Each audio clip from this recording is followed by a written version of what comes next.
So, welcome back to another episode. I just want to ask you a little bit favor. If you really know that you have not yet subscribed, please remember to subscribe.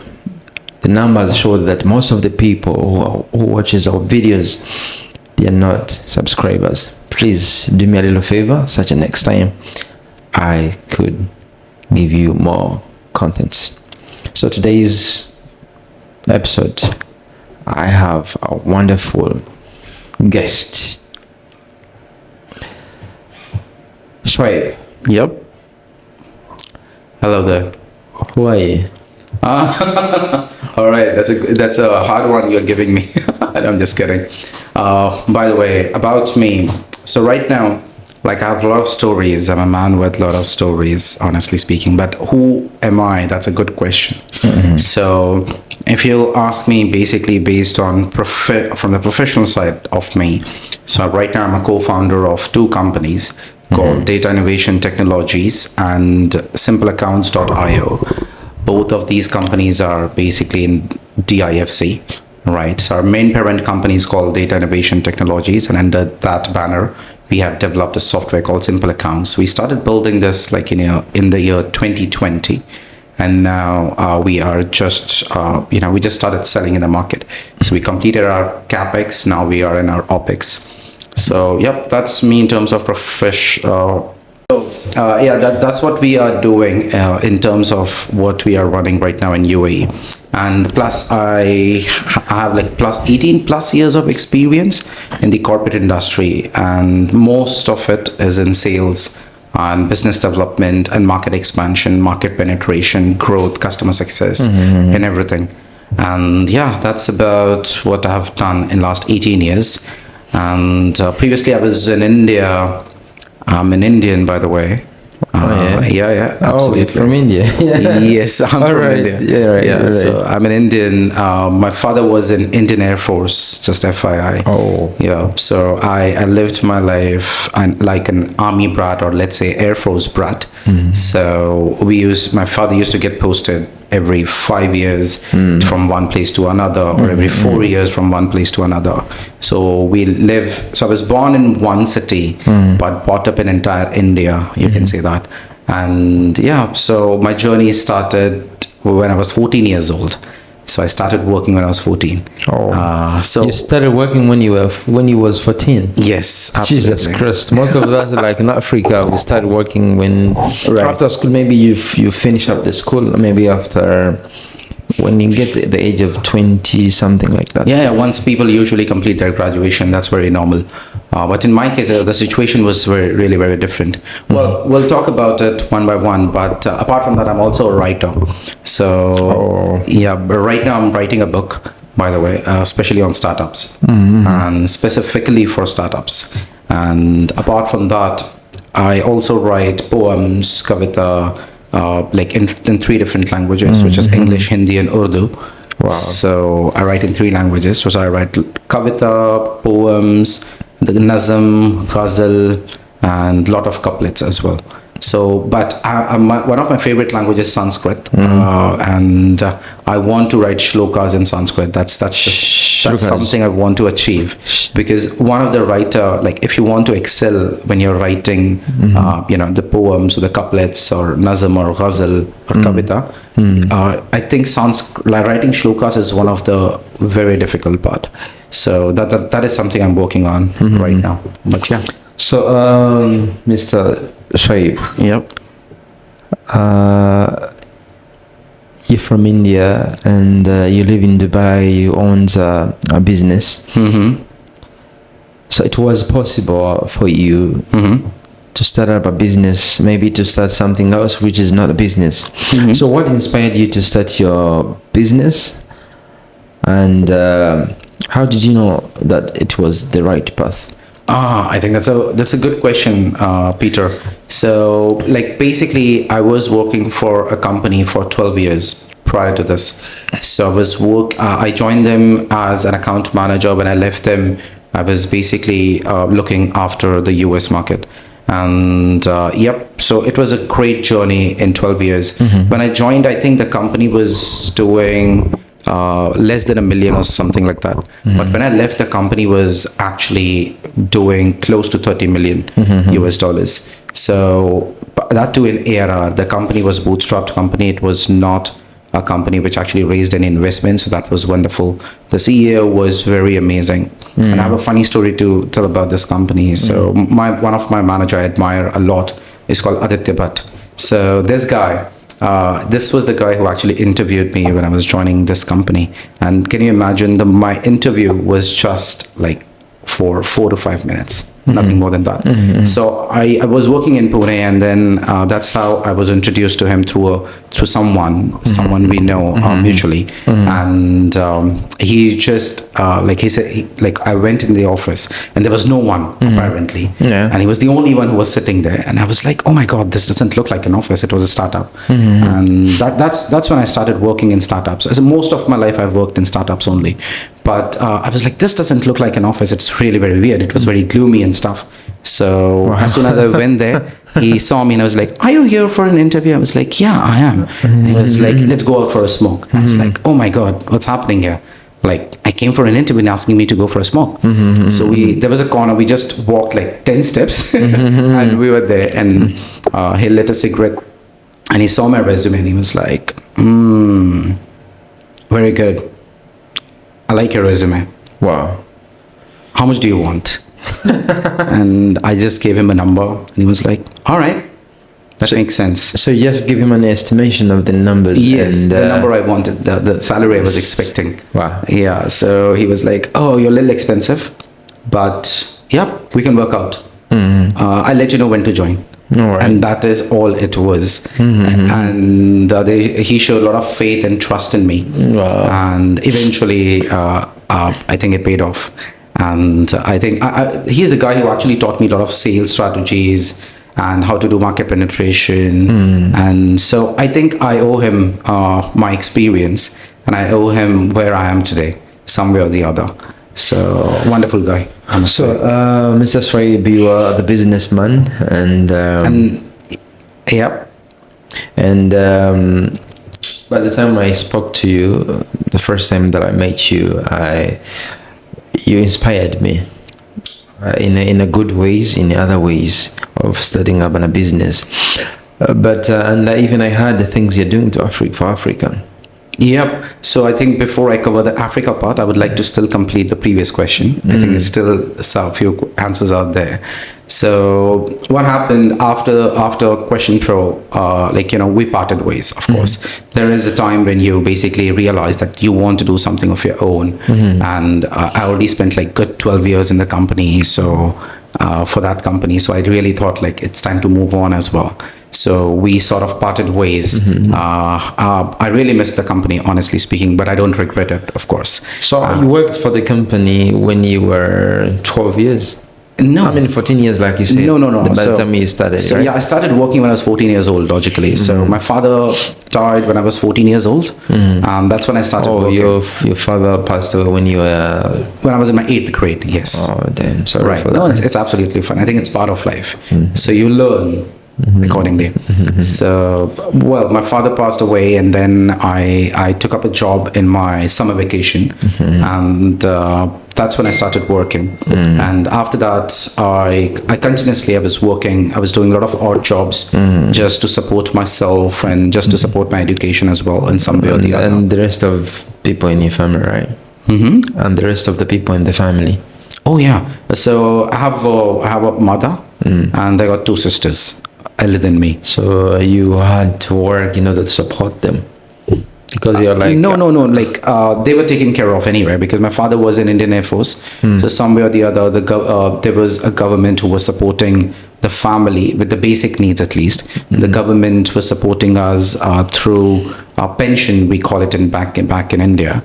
So if you're a government employee, so you basically get a certain pension, once you retire. So my father took a voluntary retirement, and so it took some time after my father passed away, but the government was there to help us in a lot of ways. But it was not something like a charity. It was more or less what my father did for 21 years. He served the country for 21 years. So that's why you get pension. So my mother was qualified to get that pension. So we were sort of a little bit taken care of, but I still wanted to work. I wanted to do something. I wanted my own pocket money, logically, I wanted my own money that I can spend on myself, because I did not want it to bother my mom or anyone.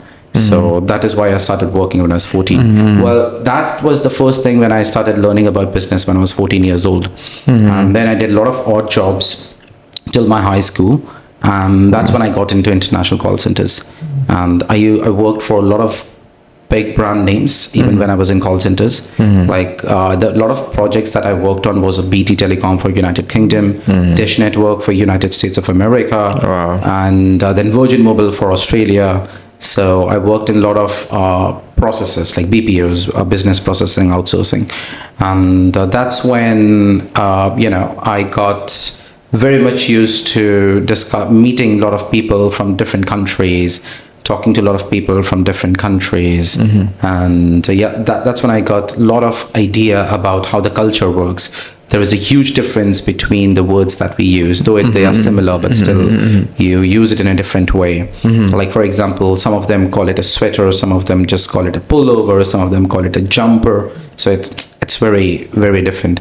So every country have their own way, of their own words. They use it in their own way. So I think that is interesting. That's when I got to know about more and more countries, though my geography was very strong because of my school.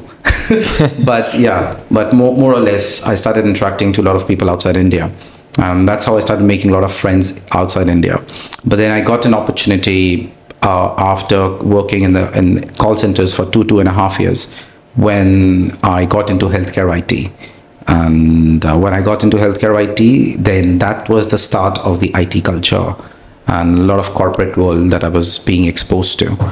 And so I worked for US for quite some time, for a lot of healthcare providers, I think for 2 years. And then this company happened for whom I worked for 12 years. And after that, I wanted to do something of my own. So I was on a hunt. I was looking for something to start something of my own. I have a failed business, by the way. So I started one of my own side hustle, which was basically a furniture company. So it was a furniture manufacturing company back in India, and it was doing really very well, pretty well. So I started, and I was in profit within 3 months, and it went really very well for almost like 1 year. But an unfortunate incident happened, and I had to shut it down. So my business partner, I still remember him. I'd like to take his name on the podcast. His name is Abhishek Bhosle. So he was basically murdered in Pune in a road rage. So because of which I was not happy about it. So what was he like your coach, or he's the one who inspired you to start your own company? No. He didn't inspire me. More or less, I met him. Actually, it's a funny story. So I was looking for a chair. The COVID happened. And in 2020, I was looking for a chair because we all started working from home. So I wanted an office chair. So I started, finding these manufacturers across Pune in Maharashtra, in the state of Maharashtra in India. I started looking for manufacturers, and that's when I found him, Abhishek. And I called him, and he was like, "Hey, you can come down to my factory, and you can just see all the available options, and you can just pick one." So I went there, and I really liked him. We have a lot of conversations. We discussed a lot of different things apart from chair as well. How he's running the business. It was all about business, more or less. So, but I liked him. He liked me. And 6 months down the line, he actually approached me, and he was like, "Are you interested in starting something of your own?" I was like, "Absolutely. Like, I'm very much interested in your business as well." He said, "Why don't you join me as a partner?" Because I also need one more person, because it's too much on my plate already. So that's how we started discussing. And finally, I became his business partner. Like, absolutely, it was purely 50-50. But it went really very well for a year. But as soon as he died, when he got murdered, so I was taken up, I was really upset about it. And so I just did not want it to stay there as well. So that's when, I took a lot of loss. I gave up everything that I had. I didn't even withdraw any money because I was not feeling good about it. the situation I was in, the situation his family was in. So I took a big loss there, and I left everything the way it is. I didn't even took the inventory that I had, by the way. So I just left it like that, and I was like, you can take care of it and sort. And I just left, and I moved to Dubai after that. You moved to Dubai? Yeah, I resigned from my previous company. I moved to Dubai, and I was looking for the opportunities here where I can, use my expertise to grow some companies, or to grow any company basically. And then I happened to found this company called Data Innovation Technologies. So this company was basically founded by Nazir Khan.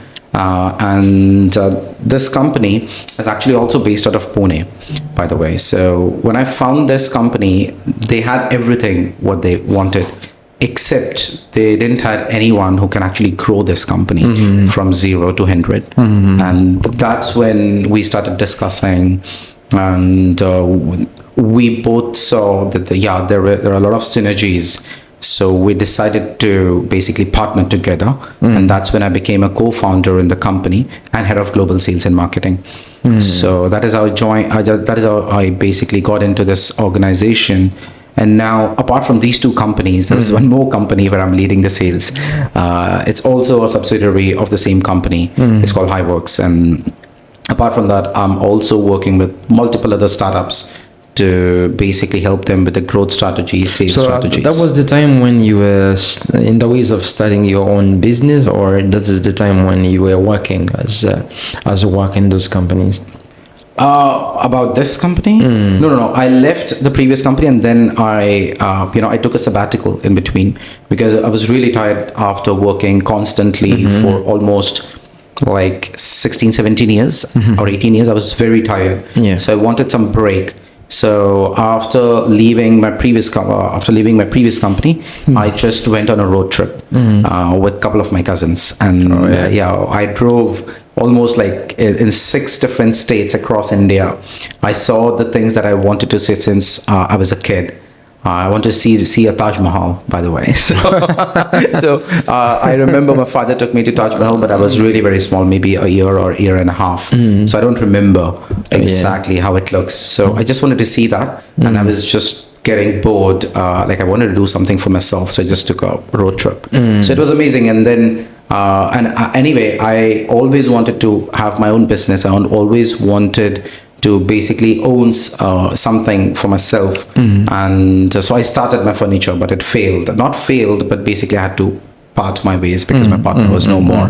And so I call it a fail for myself.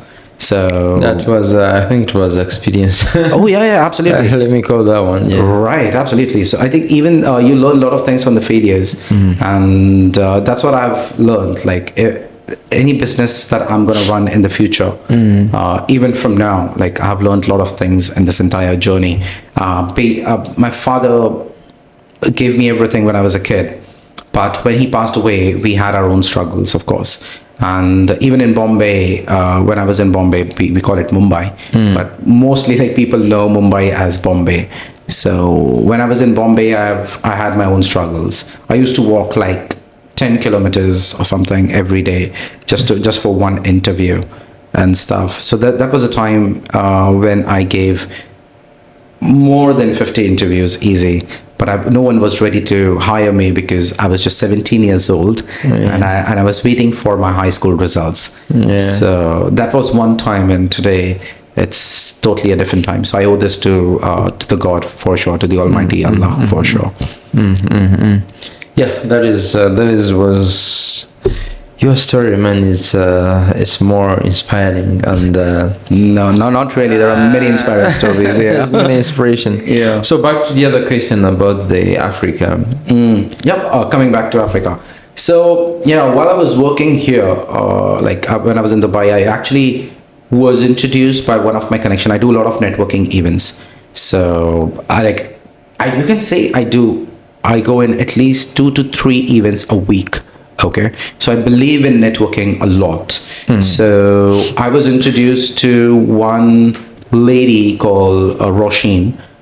She's basically a founder of Female Founders Initiative Global in UAE, and she has a good name in the in this industry, especially in female entrepreneurship. Yeah. So I was introduced to her by my business partner Nazia, and when I met her, she really liked me.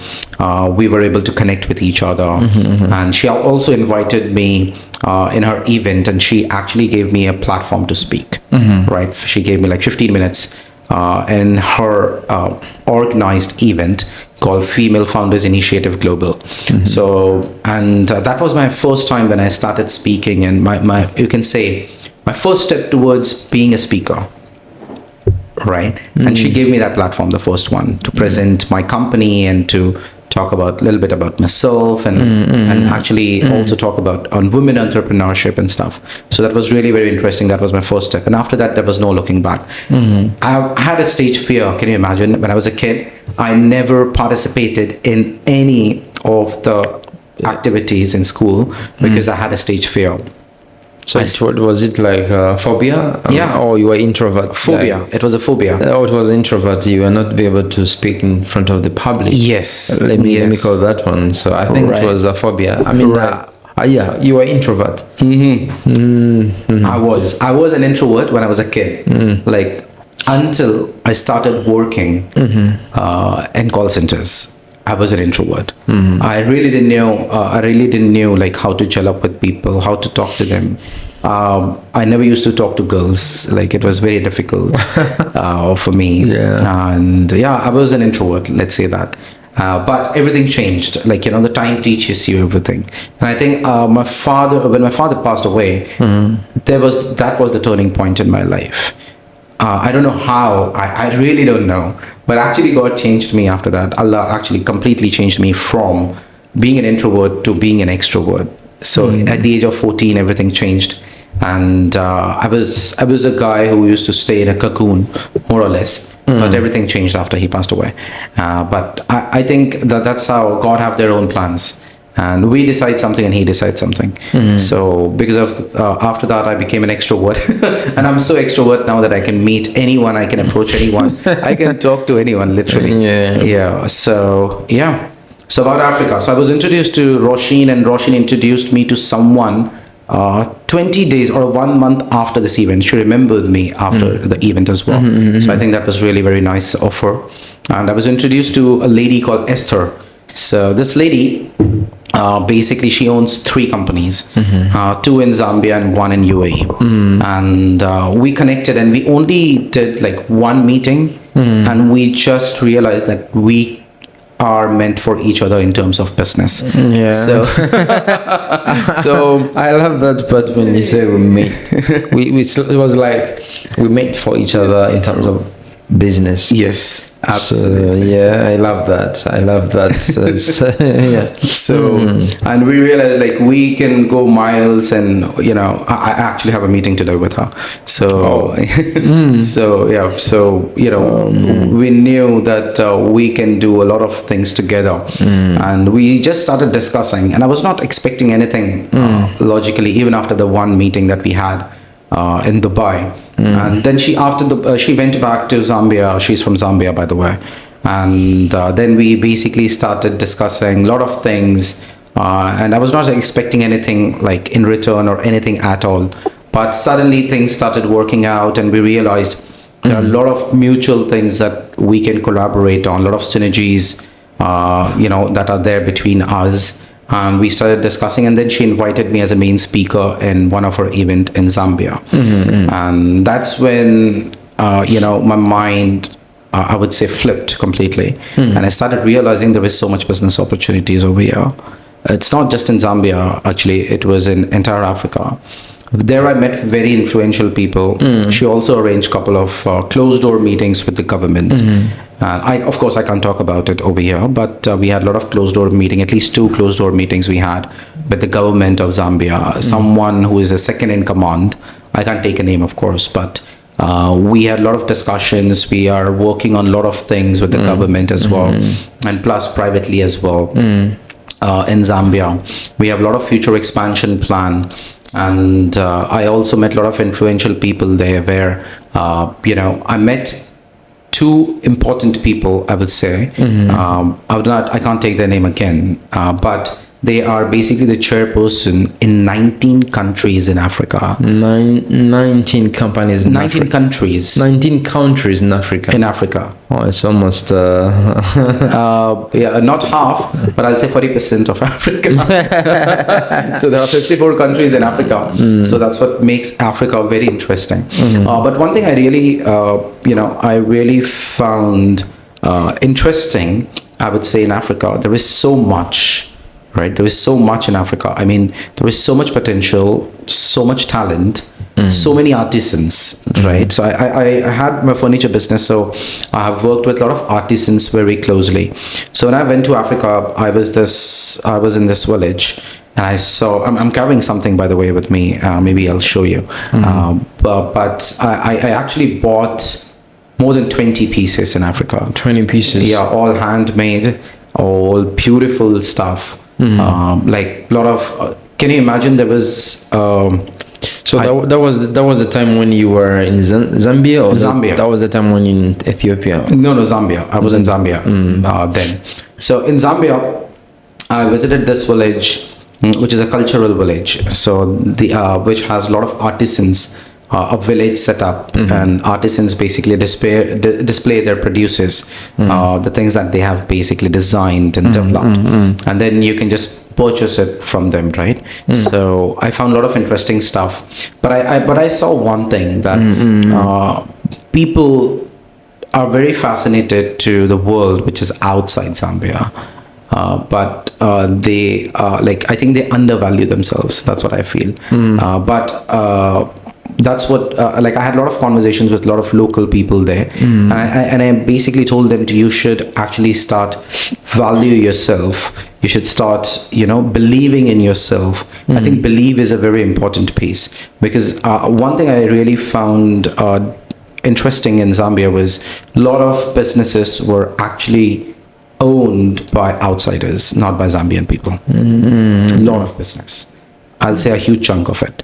So it's basically owned by, not local Zambian people, actually someone who's from a different country, those who migrated and settled and they started their business and they're doing really, very well. I think some people, they know the history of Zambia before. Was it? Yeah, it was where Robert Mugabe was leading, right?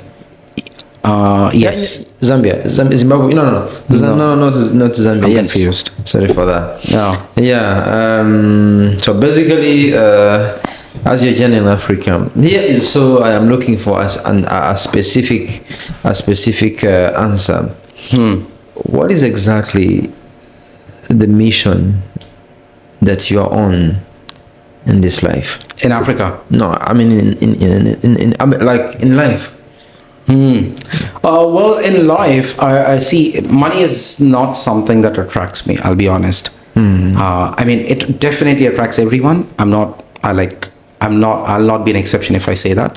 But that is not something that attracts me. I believe I have enough to live my life as long as I have food on my table and as long as I have a shelter on my head. I think I'm happy with it. But what my goal in life is just to be successful. Like, it's not money which drives me, it's the success what drives me, more or less. So, I do a lot of charity, by the way. So I'm a part of a lot of groups back in India. One of the group I'm part of is called Drop to Ocean, and I've been a part of this from last 11 years now. For last 11 years? Yes. Wow. Where I basically contribute a fixed percentage of my income on a monthly basis, and here we basically support all the women's, those who basically earn less than 140 dirhams a month. Wow. Right? So any women who has no male member in the family, like widow or divorcee, or anyone, so you support them? Yes. So we have adopted almost 50 to 60 families in this group, and and the same contributors, those who were there 10 years back, are the same contributors now. We don't have increase in the number of contributors because we didn't promote it exponentially, but we because it's a good deed that we are just doing from our side silently from last 10 years, and I think this is the first time it's going to come on on air, or let's say on somewhere when someone is talking about this organization. But it was started in a group. So we had this group of a few friends, and someone just came up with the idea, let's start a charity house called Drop to Ocean and stuff like that. And everyone started giving their inputs. Let's do this, let's do this as well, let's do this as well. And we started setting up the criterias and stuff, and within 1 month we were up and running. And now, like, I don't even know the amount we have distributed so far. So we help a lot of girls, those who are underprivileged in their marriages, with the money. We help a lot of families. We give them enough so that at least they can buy the staple food, right? So we give them enough so that they can at least buy a monthly ration, I would say, for themselves. So that's how we support them. And the criteria is their monthly income should be less than 150 dirhams, which is like 3,000 INR in India, basically. So, Mr. Shoaib, according to your experience, yep. So there are, yep. Go ahead. So, according to your experience, and here is the thing, statistics shows that many people, they are worried about their future, and 60% shows that they fail to live their future. So, what do you think? Fail to live their future. Yes, okay, let me repeat the question. Statistics shows that many people are worried about their future. They're very worried About their future. Okay. Yes, and 60% shows that they fail to live their future. So here is the question: what do you think the things that are messes up the people's future? What messes up? So I'll not say messes up. I think it's more or less your life decisions. Okay. So many a times you want to do something, but you are unable to do because of certain circumstances. Right. So I'll give you a very simple example. Okay. This is not, but say for example, I want to do something really very different from what other people are doing, but it involves a lot of risk. Right. So like, for example, like I was in Africa. So I want to build something really very big there, right? So now if I'm planning to build something big there, I have to be in Africa for at least 2 to 3 years to build what I'm planning, right? And I need a lot of money. I need easy $500,000 or $1 million to basically be spent and used in Africa to build what I'm building, because it's all networking game again. But to do that, I have to take a huge risk. I have to put my family on stake. I have to put my current company at stake. Not 100%, but some part of it. Like, so my focus will be diverted, right? So logically, people actually hesitate and they don't become successful in their life because they don't take risk. I think risk is the very important I factor. love that. Yes. So they didn't take the risk. Yes. Right. So, and the risk has their own problems and issues that comes along with that risk, right? So there would be time when you don't have money to eat your dinner. You will not have enough food on your table. You will not have enough money to buy your smokes. You will not have enough money to drive a car. You will not have enough money to even travel some days. So these struggles are really very real. So I've experienced this in my life. And I think if you don't take that risk, you will not be able to reach where you are. And that doesn't mean that you should just leave your family behind and, become a bachelor and just take that risk. No, you should have your calculated risk, but your calculations can fail even at any point. So, yeah. So, you are a businessman. So, can you tell me one thing? Sure. That you think one thing that in your company that you think it can supply some people? It applies? It can supply some people. What it can supply? No, I mean, can you tell me one thing that you think in your business that can supply people? In what context are we talking about? You're a businessman and what basically my business offers to the people, what it supplies? No. What can supplies? You get on? Surprise. Yes. Oh, what can surprise? Yes. So I came up with a business model for simple accounts specifically. So I did a lot of A/B testing, a lot of trial and error, and I created a business model which is win and win for everyone. Right? So if you are the only one who's making money, it's not good for the society. That's what I believe. So if you're making money, either you give back to the society or you start sharing that money with the society, more or less. So I created a business model where people can actually make money along with me. Right. So when we started, when this company was started, the whole idea was to sell this particular software to the retail people, to the end users directly. But I changed that completely, and I actually made it a product company where we are giving this product to all the accounting firms across UAE and Kingdom of Saudi Arabia and KSA, as well as in Zambia and as well as in Canada for that matter. So we are giving this product directly to these accounting firms under their branding, so they can basically use it and sell it to their own customers. So this basically gives all the accounting firms to have another option to make money. Logically, that's what I did differently. Instead of just directly reaching out to the end users and just making profit for myself and for my company, I basically created a distribution network, and these people also make money in between. So this way it's a win and win for both of us. Maybe I don't make a lot of money that I would have made if I directly sell it to an end user, but over here I make less money, but these people also make some money. So it's like giving back to a society some way or the other. So that's what I believe in. So I like to share whatever I make. Yeah, that's an amazing. So what was the most expected challenge you faced when you start your own business, and how did you overcome it? Right. So the biggest challenge that you basically face when you start your own company is the investment. Right. Yes. You mean the capital? The capital, absolutely. So yes. more or less, our company is still bootstrapped, right? So we completed our capex. We are now in our opex, like operational expenses. So operational expenses require a lot of amount. So a suggestion for everyone who is starting their company is, if you have your own money, right? Let's say you are planning to start something of your own, and let's say you have $500,000, for example. So what I would highly recommend people to divide that money in 60-40. 60-40. What do you mean by that? So yeah, so 60-40 means keep 60% of that amount for the product development and keep 40% for your operational expenses. So you should have at least 1 year of operational expenses when you want to launch your company. Oh damn. Right. So what people does is, when they have money, they just invest that entire amount or that entire chunk of money that they have in the entire development. You should not do that. You should initially just invest the 60% and keep the 40% by default once you launch that company, because you need a lot of money for your performance marketing.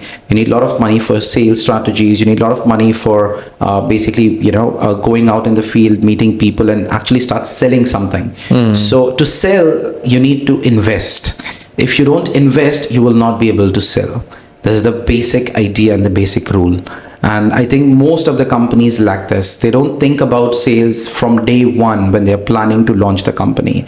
So I had another 3 failed startups, I'll be honest, which I didn't talk about earlier. It was not a startup, I would say. We were planning to build something, but I didn't find the right partners then to build my idea or what I had in my mind. I partnered with 3 different people at 3 different occasions, but no one was the right fit. But in all my startup plan that I actually created, all the ideas that I have even now has a sales strategy involved since day one. So like I tell everyone that the day you think of setting up your own company, you should think how you're going to sell it before you even reached your MVP. MVP is minimum viable product. So when you are building, let's say, a product, so the first thing is you build an MVP, which is called minimum viable product. And once you build your MVP, after that you basically check, you do the beta testing, and you check with a lot of people whether this is a good fit, right fit for the market or not. And if everything goes well, you basically launch it. And once you launch it, that's when you start selling it. So this part requires at least 40% of the money that you already have in your account. I think most of the companies fail because they don't have this money. So, so you never have faced any failure in your company or any challenge? Oh yes, we did. Absolutely. We, like, even right now, the company I am in, so Data Innovation Technologies is a good company. It's doing well. But the second company, which is Simple Accounts, which is a startup, right? And this is something where we are also struggling with a lot of operational expenses, because it requires huge investment in terms of marketing and in terms of sales and promotions and whatnot. So we do face challenges. It's not that we are very amazing, we are making billions and we have no issues. Every company has its own problem. Every company has their own journey, own different type of issues that they deal with. So some of them deal with a lot of bugs in their solution, because of which people don't like that particular software, and it's not saleable, right? So there are products which are not saleable. There are products which are saleable, but these people don't have money to take it to the next level. But you learn this over the period of time, right? So the place where I sit in TIFC, I met a lot of startup founders, many startup founders. I mean, many. I think I met more than 200 startup founders. More than 200, yeah. Yes, and everyone have their own struggle. Everyone is hustling to be successful, and there are a lot of multiple similar ideas that I saw. Like, I actually met a couple of people those have very similar idea compared to the other person. Like, same idea is being implemented or developed by 3 different companies in the same area. But it's a part of game, I believe. Maybe everyone will be successful. Maybe only one of them will be successful. Yeah.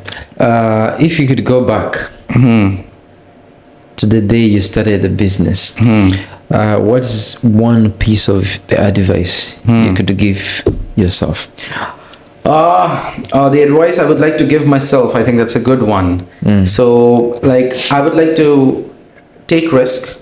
Take a risk. Okay, take a risk. Always take a risk. It will pay off. It will pay off. It will pay off. And I think, don't be an introvert, be an extrovert. Ask for help whenever you require. It's very important. Find a mentor who can actually help you grow. Find someone who actually believes in you. Okay. Argue on your company ideas with your partners, and do a lot of A/B testing.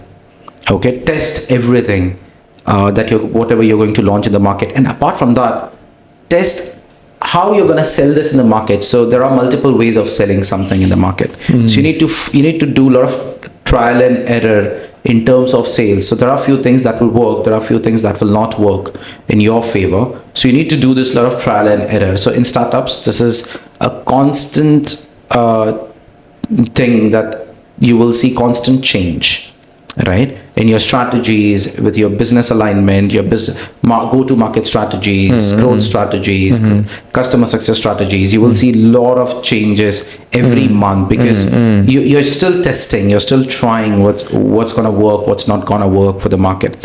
So I think that's what I would like to give myself as an advice, that be an extrovert, do a lot of networking, find a right mentor, and raise money. I would say raise money.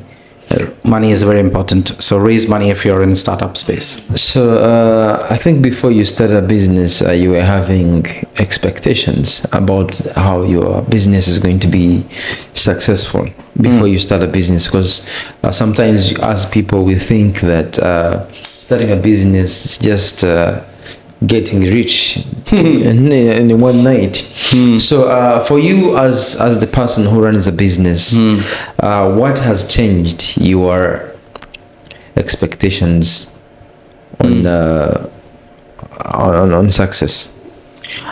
See, success is not money for me, right? I'll be more happy if everyone know my company across the globe. Right? And even if I'm making, let's say, 70% less than anyone, it's absolutely fine by me.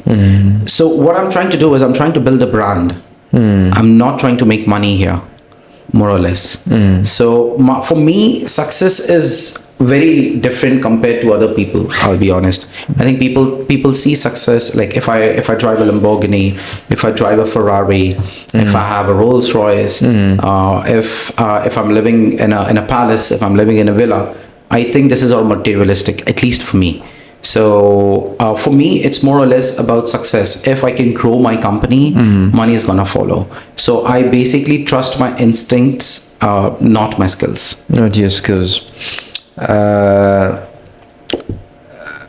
What motivates you in to keep going in your business when the things are getting tough? Yeah, that's a good one.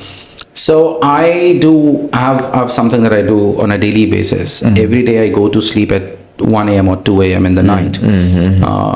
I'm demoralized. Okay, this is across. I think with most of the founders and most of the company owners, they have their fear, their own issues that they go through.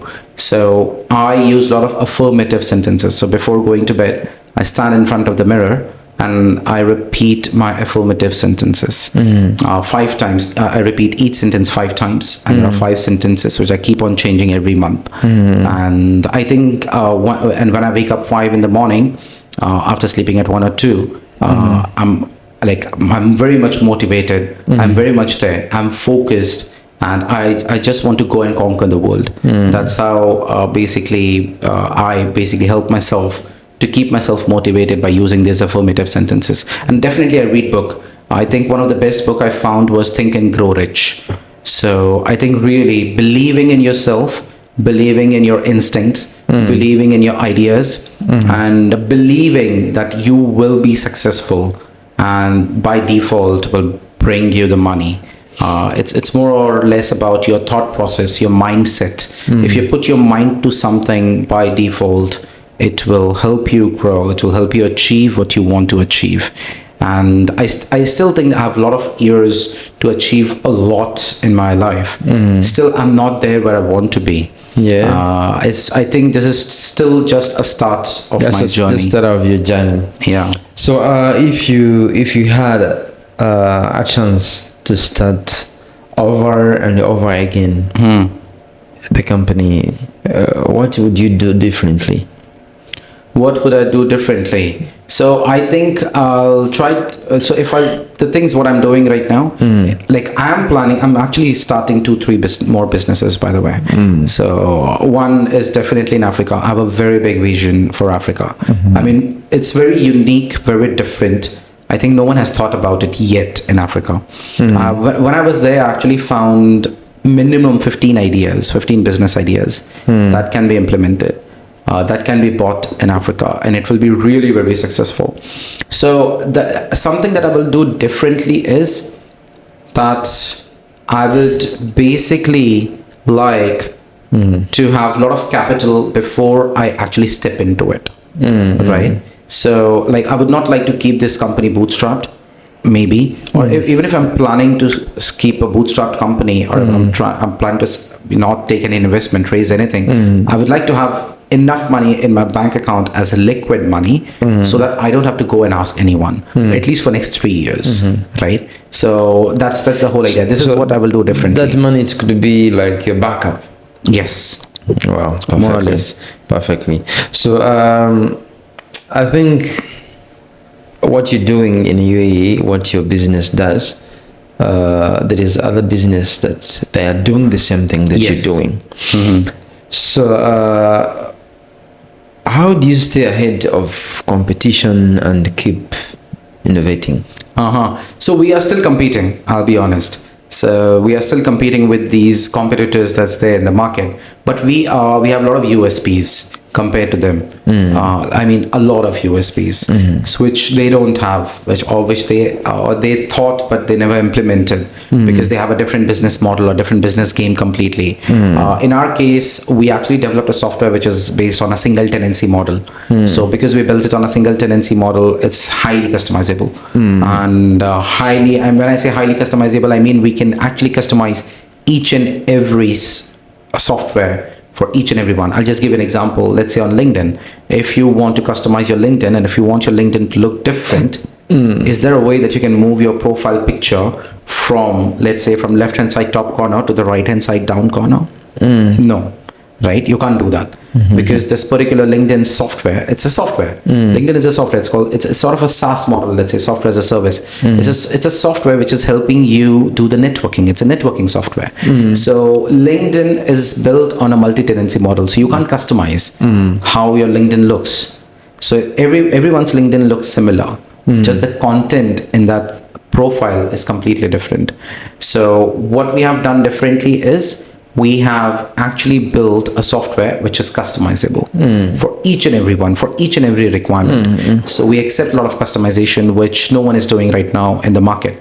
And I think that's what is keeping us ahead in the market. And plus the opportunities that we are giving to multiple firms across UAE, KSA, Canada, and Zambia to make money while you use our software. I think that's what makes us unique. So these things are actually helping us penetrate the market well and penetrate the market easily. No one ever said no to me once I implemented this particular business model. All the firms I had a conversation which they were very much interested to know how they are going to make money. So as the person who is running a business, let me say an IT industry, so people, they are really worried about AI. So I just want to hear your thoughts about AIs. I think AI is definitely a future, right? In the future, we will not be able to live without artificial intelligence. So if you are trying to stay away from artificial intelligence, I would highly recommend don't do that. I would highly recommend people to accept artificial intelligence and start learning artificial intelligence because it's very important to learn and be with the market than shying away from it and thinking that, okay, I'll do it like tomorrow and I'll not do it today and we'll see what happens tomorrow. Maybe AI will go away. No, it's not here to go away. It's here to stay forever. And so we have all our innovation roadmap that we have created for our company, the entire business, or I'll say development roadmap that we have, is all based on artificial intelligence by default. So we are building something that is so unique that even if you're sitting here and if you want to do something, you can just send a message by sitting at this place and it will just do your job while you are on a podcast. So we have already started testing it. We just need to launch it. But yeah, there is a lot of features. And I think artificial intelligence is really good for us. And technology is changing really very fast. Very fast. I mean, I haven't seen technology changing so fast in last 15 years or 18 years of my career, the way it is changing in last 5 years or in last 10 years. You just find something new every couple of years. So are you not worried about artificial intelligence? Yes. No, I'm not. You're not. Why I should be? I mean, maybe in the morning, tomorrow in the morning, you could wake up and you find that there is a new AI that could do all your job or do all the work that your company does. Okay. Yeah, so I'm sure there is an idea which is already being built around this. Okay, I cannot deny that fact. But I have my ways of covering those. It's just that you need to be adaptive and you need to be ready and flexible enough as a company to adapt to any latest technology that will basically be introduced in the next year or the year after, right? You just need to be ready with any feature that comes to your way to implement it in your software. So that's the reason we kept the software so flexible. We created the foundation so strong that even if there is any new technology that kicks in, let's say a year after from now or 2 years after from now, we can just implement it. So our product is very scalable. So because it's scalable for next 10 years, so I think we are very good. And even my founding partners, they all come from the tech background. That's the beauty of the company, because they have minimum 22 years of experience in this particular software space. Because they have 22 plus years of experience in the software space, I think we are in good hands. Absolutely. So going back to your background, are you coming from money? I mean, was I rich when I was a kid? No, when I'm talking about when I ask someone a question, are you coming from money? Maybe your background, your grandmother or your father, they were having money or like that. No, not really. So my grandfather was a farmer. Okay, and he did farming all his life. And my father was a brave person and most inspiring in my life as well. So he used to work in a farm in the morning from 6 a.m. to 12 in the noon, and after that, and he used to work in other people's farm. Okay, he was a laborer, and after he used to work in other people's farm, and then he used to go to school. He used to walk to school like for 5 kilometers every day, one side. So it was like 10 kilometers for walk from him every day. So he used to go to school. He used to come back, and then that's how he hustled in his childhood. And when he cleared his high school, he actually got selected in the government sector in Indian Air Force. And that's when he changed his life for himself and for his family and for his generation. And I think if my father wouldn't have taken that decision then to basically, to hustle, to be smart about it, to basically achieve, if he didn't have that intent of being successful in his life, where everyone was struggling to even make ends meet, he wouldn't have been there. So, and he actually, hustled for it. He became successful, and he saw, like, he could have even never thought of even moving out of the village where he comes from. If you'll go and check my village even now, by the way. So it's one of the remote areas. Yes. Okay. There are very few people, those who stay there. Very few. Very few people. Yeah, just handful people. So it's very far as well. It is very isolated as well from the main city. It was actually, now it's coming very close to the city. Logically, there's a lot of development that's happening now. But back then, if I go back, there were no roads, nothing. But from there, his journey to what he achieved in his life till the time he passed away, I think that was very inspiring for me. So, Mr. Shoaib, how long have you been running a business? See, I've actually started a lot of things, I think 5 years before. 5 years before. Yes. So I just want you to compare. You say that you've been working for other companies. Yes. And now you are the business owner. So I just want to compare the life of being worker and the life of being a business owner. So what has changed? Many things. Like when I used to work for a company, I used to sleep for 8 hours. So, yeah, I used to sleep for 8 hours. Yes. And I used to have work-life balance, right? I used to go to office, have my breakfast and start working. Then I used to have my lunch on time. Then I used to leave on time. Like even if I'm working like 1 hour extra, it was fine. It was not taking away a lot from me. Then weekend, no one used to call me. Weekend, no one used to message me. You were busy, I guess. Yes, I was not worried about my clients at all because I knew that there is a support team which is taking care of them 24/7, and I don't need to worry about it. So I had a lot of work-life balance. Weekends were for friends and family, get-togethers and extended family. But when I got into this business, let me tell you, I only sleep for 3-4 hours. And rest. I don't know why it's as a business owner, you're sleeping 3 to 4 hours. Yes. And before you used to sleep 8 hours. 8 hours. Jesus. Okay. So that's weird. I mean, so I don't get enough sleep. Then I have to do a lot of things myself, more or less. Like I have to wear multiple hats at the same time. I'm a sales guy, I'm a business owner, I'm a support guy. Sometimes I'm also, I'm a customer success guy, I'm a marketing guy, I'm everything, right? In the company. Yes, you have to get your hand dirty. So I don't come from a tech background. I didn't do any engineering or anything of that sort. But I understand tech so well that I can sell it to people, right? So I also learned, this is all practical experience, more or less. So many things have changed, like there is no work-life balance, it's only work balance. It's only work No balance. life balance. So there are some people, I believe there are some people watching it right now, and they are back there. They are. Is it live?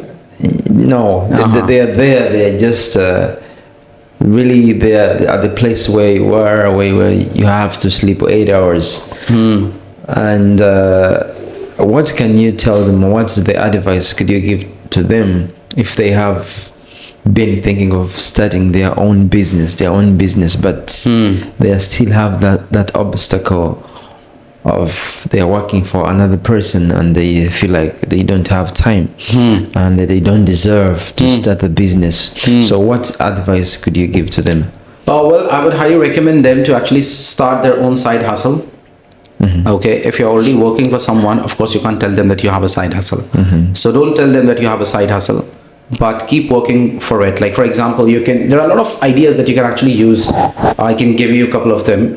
So drop shipping is one of them. Drop shipping. Yes, start selling on Amazon. I had one guy recently was mentioning about drop shipping, but I couldn't get what was that.